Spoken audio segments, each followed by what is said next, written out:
The line was crossed when she slid the papers across the table and smiled like this was a graduation gift. The restaurant was loud. Glassware clinked. Her friends laughed too hard. Someone popped a cork. She didn't look at me when she said it. I filed this morning. Divorce. Ink still wet.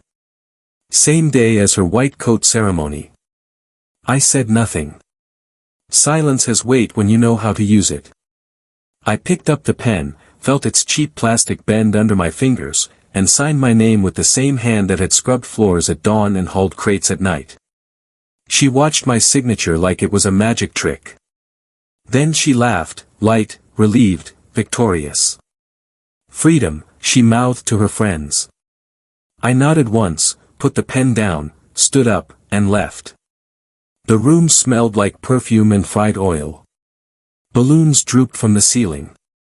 Her friends wore envy like jewelry. I stood there invisible in my second-hand jacket while they toasted the future I had financed. 9 years, 4 jobs, night shifts that bruised my bones. I paid tuition with overtime and silence. I paid rent with my spine. I paid groceries with the idea that partnership meant endurance.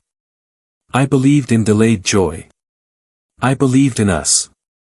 She believed in exits. When the waiter asked if I wanted dessert, she answered for me. He's fine. She didn't know how right she was. The disrespect wasn't loud. It was surgical. The way she never said thank you. The way my name didn't make it into her speeches. The way her friends joked about upgrading lives while looking straight through me.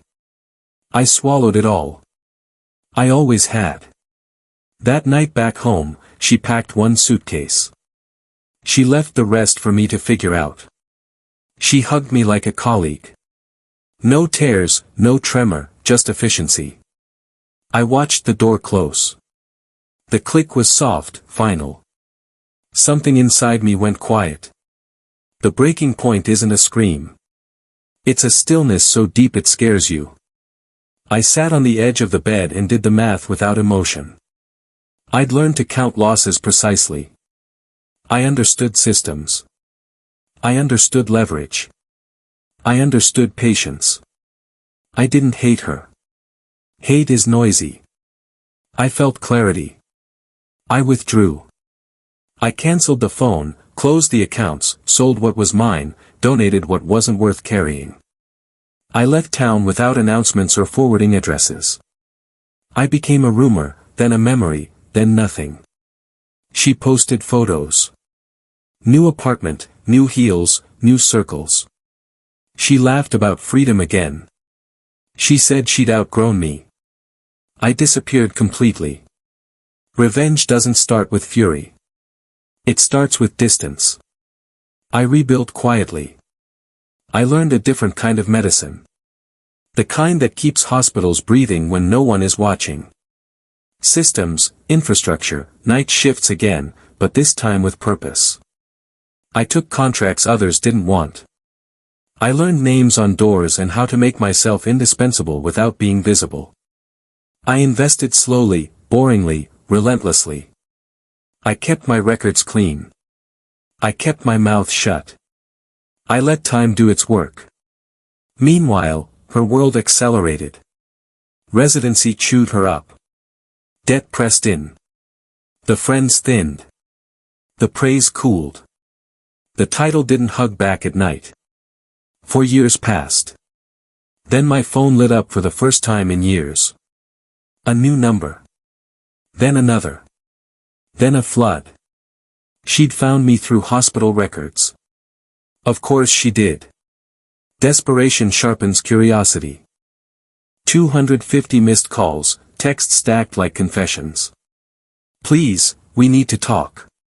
I made a mistake. Answer me. I didn't. Execution is about timing. I waited until the hospital's quarterly audit, until the grant renewals, until the program she relied on needed signatures from a board I advised quietly, until my name meant something in rooms she couldn't enter. I didn't pull strings. I removed cushions. Her schedule changed. Shifts reassigned. A research opportunity dissolved. Not blocked, simply unfunded. Her recommendation stalled in review. Her debt consolidation paused due to policy changes she didn't understand. She called everyone, blamed bureaucracy, blamed bad luck, blamed stress. She didn't blame me. Not yet. When she finally cornered me in a hallway, white walls, fluorescent hum, I let her speak first. She looked smaller, tired. Her confidence leaked out through the seams. I didn't know you were here, she said. I know, I replied. Her eyes scanned my badge, my title, the calm, the distance. I need help, she whispered. You owe me. I held up a finger. Just one. The room obeyed. I paid, I said, in full. She tried anger next, then tears, then nostalgia. She reached for my arm like muscle memory might save her. I stepped back. I explained nothing. Explanations are mercy.